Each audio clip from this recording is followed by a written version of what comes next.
ദൈവനാമത്തിന് മഹത്വമുണ്ടാകട്ടെ. യേശു സന്ദർശിച്ചവരും യേശുവിനെ സന്ദർശിച്ചവരും ആയ ആളുകളെക്കുറിച്ചുള്ള ഈ പഠനത്തിലേക്ക് സ്വാഗതം.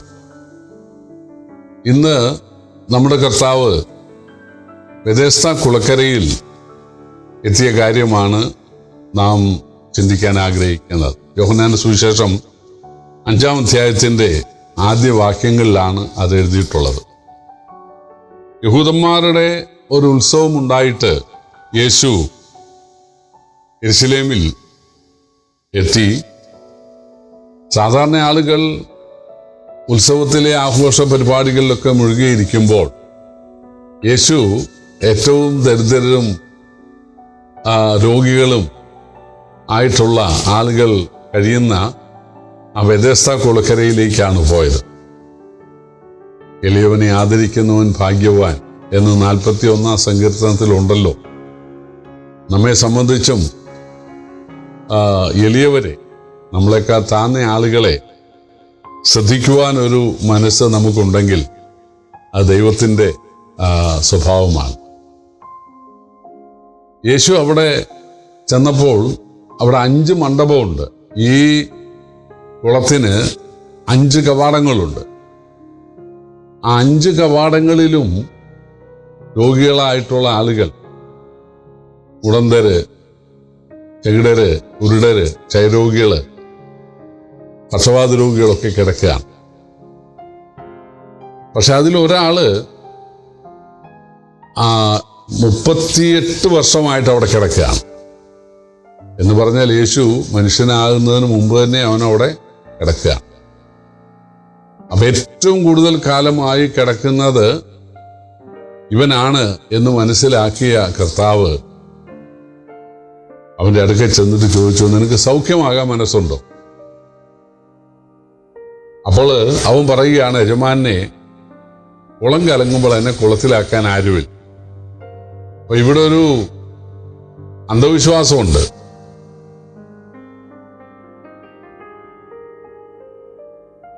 കലങ്ങും, അത് ഒരു ദൂതൻ ഇറങ്ങി കലക്കുന്നതാണ് പോലും. അപ്പൊ ആദ്യം ഇറങ്ങുന്നവന് സൗഖ്യം ഉണ്ടാവും. ഈ മലമ്പ്രദേശത്തുള്ള കുളങ്ങളും കിണറുകളും ഒക്കെ ഇടയ്ക്ക് കലങ്ങാൻ സാധ്യതയുണ്ട്. കാരണം മുകൾ ഭാഗത്ത് എവിടെങ്കിലും മഴയുണ്ടാകുകയോ എന്തെങ്കിലും ചെയ്താൽ അതിൻ്റെ ഒരു കലക്കലും അതിൻ്റെ ഒരു ഇളക്കവും, ഒരു ചെറിയ ഇളക്കവും ഒക്കെ ഈ വെള്ളത്തിലുണ്ടാകാൻ സാധ്യതയുണ്ട്. ആരോ പറഞ്ഞു പിടിപ്പിച്ചു ഇതൊരു ദൂതൻ ഇറക്കി കലങ്ങുന്നതാണ്. ഒപ്പം പറഞ്ഞു ആദ്യം ഇറങ്ങുന്നതിന് സൗഖ്യം കിട്ടും.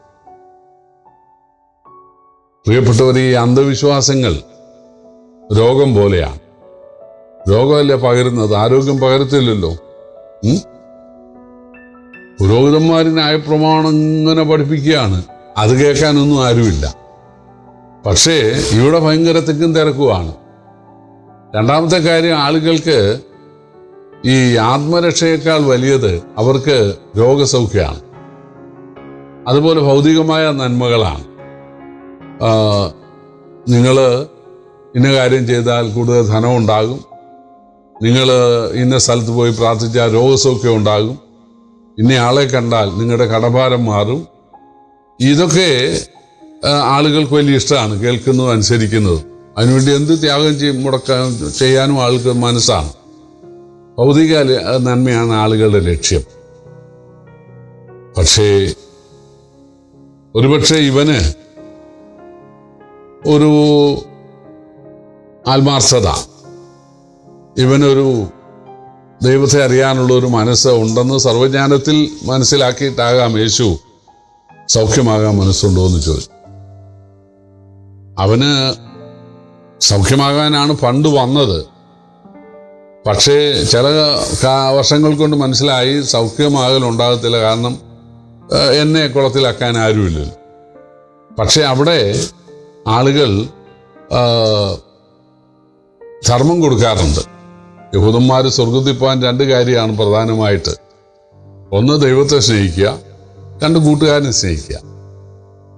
അപ്പോ ഈ അഗതികളായ ആളുകൾ അവിടെ കിടക്കുന്നു. അവരെ അവർക്ക് 10 പൈസ കൊടുത്തിട്ട് പോയാൽ സ്വർഗം കിട്ടുമെന്നൊരു ധാരണ യഹൂദന്മാർക്കുള്ളത് കൊണ്ട് ആണ് യഹൂദന്മാരിവിടെ പൈസ കൊടുക്കാൻ വരുന്നത്. അത് മേടിക്കാൻ വേണ്ടി ആണ് ഇവരിവിടെ കിടക്കുന്നത്. അപ്പൊ ഇവന്റെ രോഗസൗഖ്യം എന്നുള്ള ലക്ഷ്യമൊക്കെ പോയി. ഇവന് ഈ ധർമ്മം കിട്ടിയാൽ മതി, ഭിക്ഷ കിട്ടിയാൽ മതി.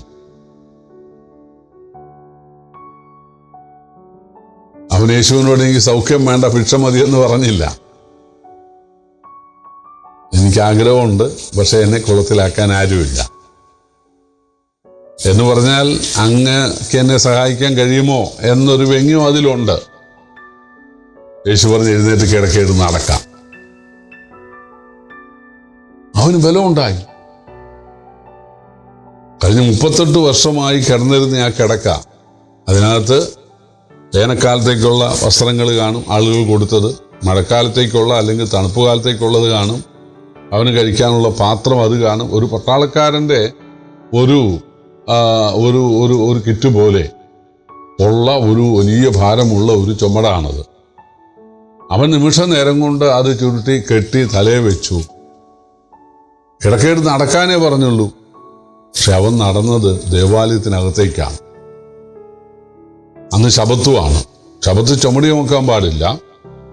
അതൊന്നും അവൻ ചിന്തിച്ചില്ല. ഇതൊക്കെ അവനറിയാം. ശബത്താണ്, ചുമടി നോക്കാൻ പാടില്ല എന്നുള്ളത് അവനറിയാം.